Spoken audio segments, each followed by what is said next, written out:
Secrets about the White House no one told you. George Washington never lived in it. This is so strange. Even though the first American president selected the site for the White House and ordered the construction, he never really lived in it. That's right. President Washington died in 1799, exactly a year before the White House construction was completed. The first ever residents of the White House were second President of the United States of America, John Adams, and First Lady Abigail Adams. All's in a name. In 1901, the building was officially called the White House by President Theodore Roosevelt. But before this, the building had been called different names: President's Palace, the President's House, the Executive Mansion, etc. Boxing ring inside the White House. Speaking of President Theodore Roosevelt, we cannot help but mention his fascination for boxing. He was also famous for lining the White House basement with training mats so that whenever he met anyone who was willing, they could have a sparring there. Being both a boxer and judo enthusiast, President Roosevelt has sparred with many famous people in this basement rink, including boxing champion John Sullivan and a Swiss minister. Pools. The White House has two pools, one indoor and one outdoor.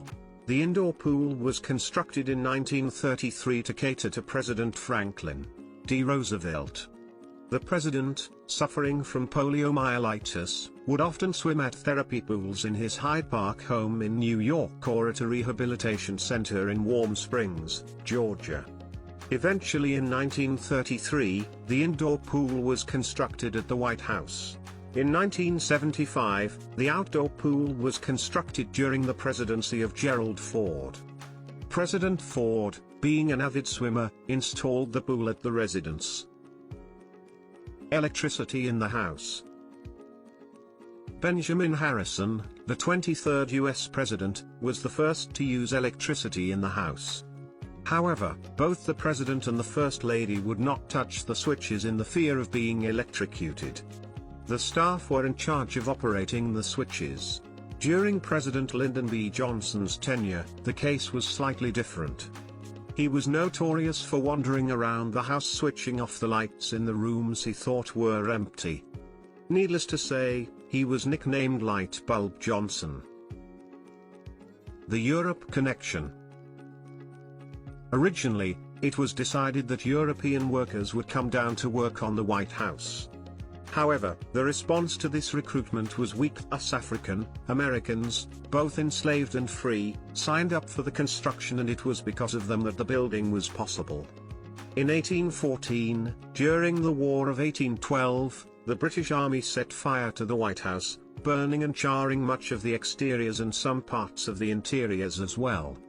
An Irish immigrant, James Holborn, designed the White House post the Revolutionary War. Holborn's design was inspired by the Leinster House in Dublin and was selected from a public competition as a winner for the design layout of America's most prestigious building.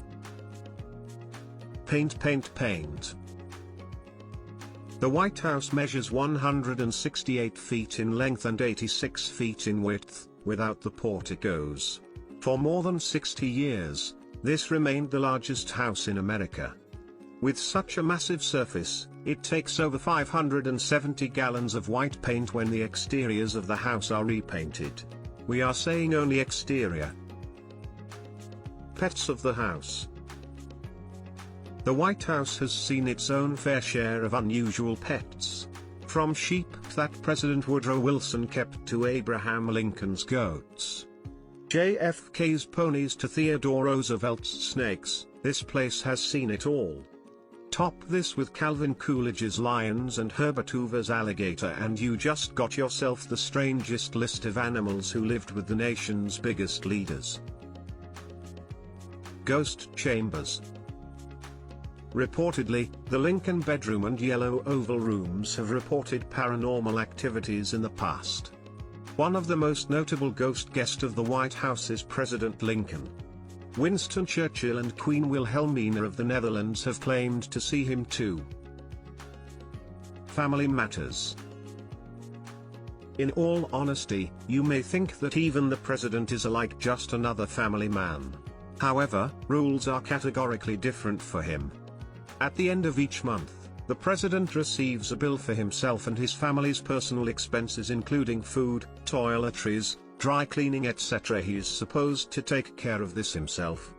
There is also a code for when the first couple is enjoying their intimate moments, and that code phrase is they are discussing the Bosnian problem. It is indeed a tough life, isn't it? Or like President Truman infamously said, the Great White Jail or the glamorous prison.